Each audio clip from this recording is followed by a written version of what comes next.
നമസ്കാരം. സാധാരണ മാട്രിമോണിയൽ സൈറ്റിൽ രജിസ്റ്റർ ചെയ്താൽ വർഷങ്ങളോളം ഫീസ് അടച്ച് അങ്ങ് മുമ്പോട്ട് പോവുകയാണ് പതിവ്.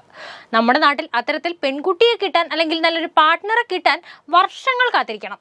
എന്നാൽ അവർക്കെല്ലാം ആശ്വാസമായി ഇപ്പോഴിതാ എറണാകുളത്തെ കൺസ്യൂമർ കോടതി ഒരു വിധി പുറപ്പെടുവിച്ചിരിക്കുന്നു. വർഷങ്ങൾ നീണ്ട കാത്തിരിപ്പ് ഇനി അവസാനിക്കുകയാണ്. അതിന് നീണ്ടുപോവില്ല. സംഭവം എന്താണെന്നല്ലേ ചിന്തിക്കുന്നത്? കേട്ടോളൂ. മാട്രിമോണി സൈറ്റിൽ വിവാഹം നടത്താൻ സാഹചര്യം വന്ന യുവാവിന് നഷ്ടപരിഹാരം നൽകണമെന്ന് എറണാകുളം ജില്ലാ ഉപഭോക്തൃ കമ്മീഷൻ അറിയിച്ചിരിക്കുന്നു. ചേർത്തല സ്വദേശിയായ യുവാവ് എറണാകുളത്തെ കേരള മാട്രിമോണി സ്ഥാപനത്തിനെതിരെ നൽകിയ പരാതിയിലാണ് ഉത്തരവ് പുറപ്പെടുവിച്ചത്. കേരള മാട്രിമോണി വെബ്സൈറ്റിൽ 2018 ഡിസംബറിൽ ഫ്രീ ആയി പ്രൊഫൈൽ രജിസ്റ്റർ ചെയ്യൂ.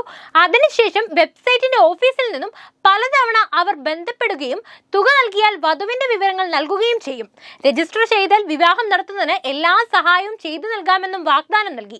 4100 രൂപ ഫീസായി ഈടാക്കി. എന്നാൽ പണം നൽകിയതിനു ശേഷം ഒറ്റ ഫോൺ കോളുകൾക്കും മറുപടി ഇല്ലായിരുന്നുവെന്നും എന്നാൽ ഓഫീസിൽ പോയി പറഞ്ഞിട്ടും പ്രതികരണം ഉണ്ടാകാത്ത സാഹചര്യത്തിലാണ് യുവാവ് ജില്ലാ ഉപഭോക്തൃ തർക്ക പരിഹാര കമ്മീഷനെ സമീപിച്ചത്.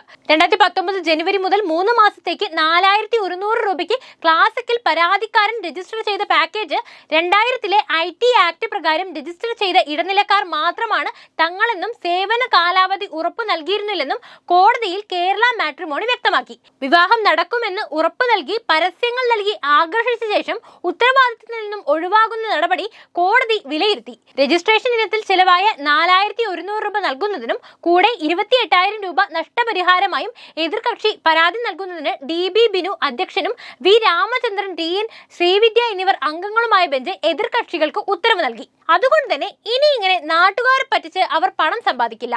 ഈ പണി കൊടുത്ത യുവാവിനിരിക്കട്ടെ ഒരു കുതിരപ്പവൻ.